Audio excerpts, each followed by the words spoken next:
దేవ మిథునాల గురించి అసలు విషయం తెలుసుకున్న బేబమ్మ అంటే దేవ వాళ్ళ నానమ్మ వాళ్ళిద్దరి విషయంలో ఒక షాకింగ్ నిర్ణయం తీసుకుంటుంది. అందరికీ తెలిసేలాగా దేవాకి మిథునకి పెళ్లి చేయాలని నిర్ణయం తీసుకుంది. ముఖ్యంగా ఈ విషయం శారదమ్మకి సంతోషకరము, అలాగే మిథునకి సంతోషకరమైన వార్త అనమాట.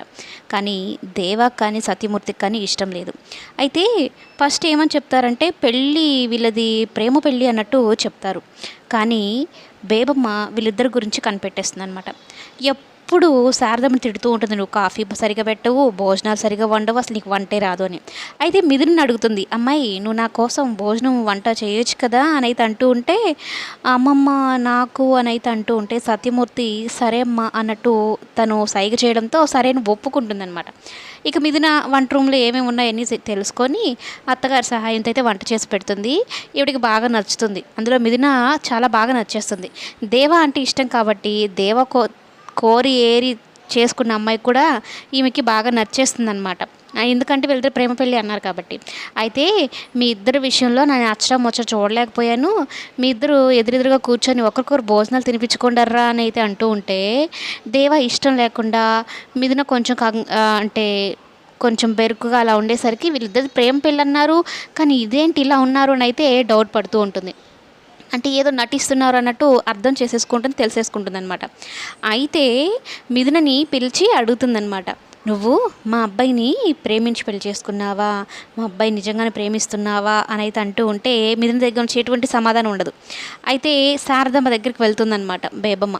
వెళ్ళి అసలు విషయం చెప్పు, నువ్వు అబద్ధం చెప్పవని నాకు తెలుసు, అందుకే నిన్ను అడుగుతున్నా, ఏమైందో చెప్పు, వాళ్ళిద్దరూ నిజంగానే ప్రేమించి పెళ్లి చేసుకున్నారా అని అయితే అంటూ ఉంటే ఇక శారదమ్మ అసలు విషయం చెప్పేస్తుంది అనమాట.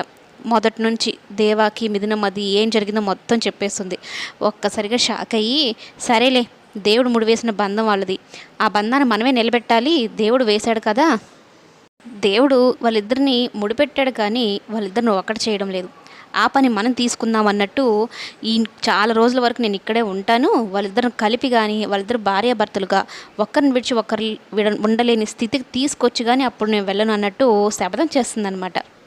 ఇక ఈవిడ పూనుకున్నారు అంటే ఖచ్చితంగా దేవ మాట వింటాడు, అలాగే ఇంట్లో వాళ్ళందరూ కూడా మాట వింటారనమాట. ముఖ్యంగా సత్యమూర్తి ఇప్పటి వరకు మిథున విషయంలో మిథున ఇంట్లో ఉండడానికి లేదు, అమ్మాయికి పనులు చెప్పొద్దు అది ఇది అన్నాడు. ఇప్పుడు ఆయనే అంతటా ఆయనే వాళ్ళ అమ్మ కోసం అన్నట్టుగా వంట చేయమని సైగ చేశాడు కదా.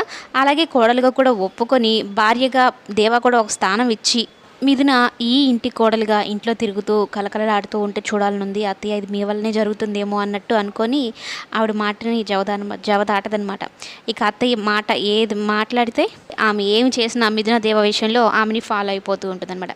మొత్తం మీద మిథున జీవితానికి ఒక సంతోషకరమైన మలుపు ఇవ్వడానికే ఈ బేబమ్మ వచ్చింది. వాళ్ళిద్దరు పెళ్ళి జరిపించి అసలైన పెళ్ళి అని చెప్పి దేవ ఇప్పుడు దాకా తాడు అంటున్నాడు కదా, తాడు కాదు పసుపు తాడు తాలి అని దేవ ఏదైతే అపోహలో ఉన్నాడో, ఆవేశంలో కట్టాను దాన్ని తాడు అంటారు అన్నట్టు మాట్లాడుతున్నాడు కదా, దానిని తొలగించడానికి ఇప్పుడు బేబమ్మ రంగంలోకి దిగబోతుంది అనమాట.